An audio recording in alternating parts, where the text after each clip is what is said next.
नमस्कार साथियों, चैनल में पुनः सभी का स्वागत है। देखते हैं, आजकल हम लोग राज्य विधानमंडल के भाग पढ़ रहे थे और उसके संबंध में चर्चा भी किया था। राज्य विधानमंडल की शक्तियाँ कौन कौन सी है, इसको देखते हैं। देखिए, राज्य विधानमंडल की शक्तियों में पहले है विधायी शक्ति। विधायी शक्ति यानी कानून बनाने की शक्ति, है ना। तो राज्य विधानमंडल को कानून बनाने की शक्ति कहाँ कहाँ प्राप्त हुई है। तो जैसा कि 7वीं अनुसूची में वर्णित जो 3 प्रकार की सूचियां हैं, उनमें राज सूची भी है, ठीक है ना। ऐसा तो आपको पता भी होगा कि 7वीं अनुसूची जो है ये 3 सूचियों का उल्लेख करती है। संघ है, राज्य है और समवर्ती सूची है। तो राज्य सूची के जो विषय हैं उस पर कानून बनाने का जो अधिकार है वो राज्य विधानमंडल को प्राप्त है, ऐसा पता ही होगा आपको। संघ की सूचियों में जो कानून बनाता है वो संसद बनाती है।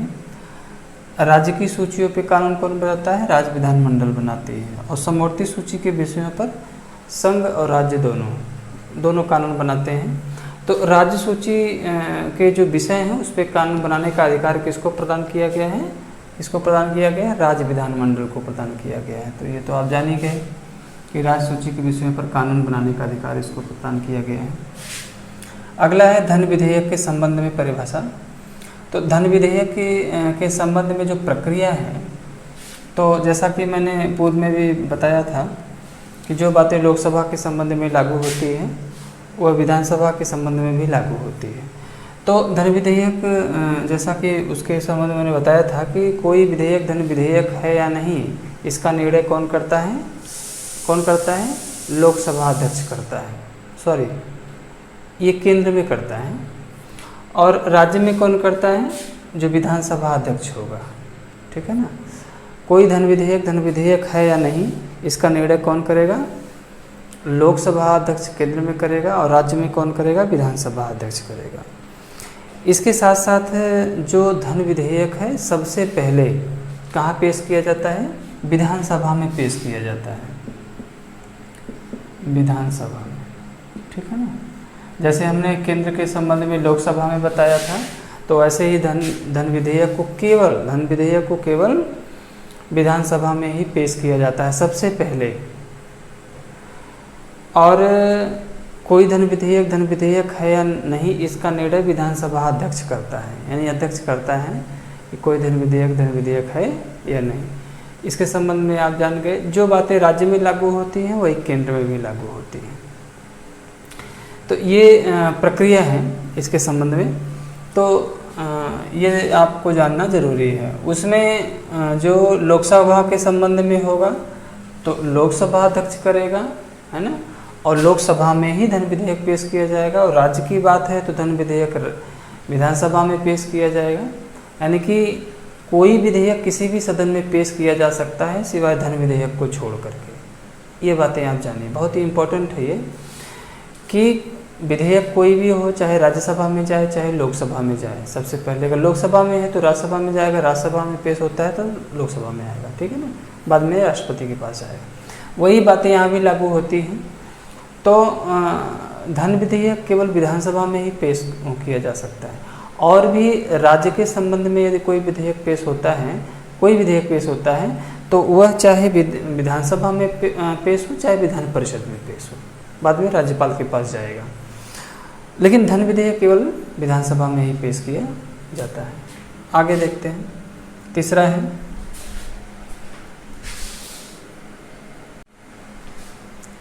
तीसरा है कार्यपालिका पर नियंत्रण, ठीक है ना। कार्यपालिका पर नियंत्रण रखता है, यानी विधानमंडल जो है कार्यपालिका पर नियंत्रण रखता है। तो कार्यपालिका मतलब होता है एक तरह से राज्य की मंत्रिपरिषद, है ना।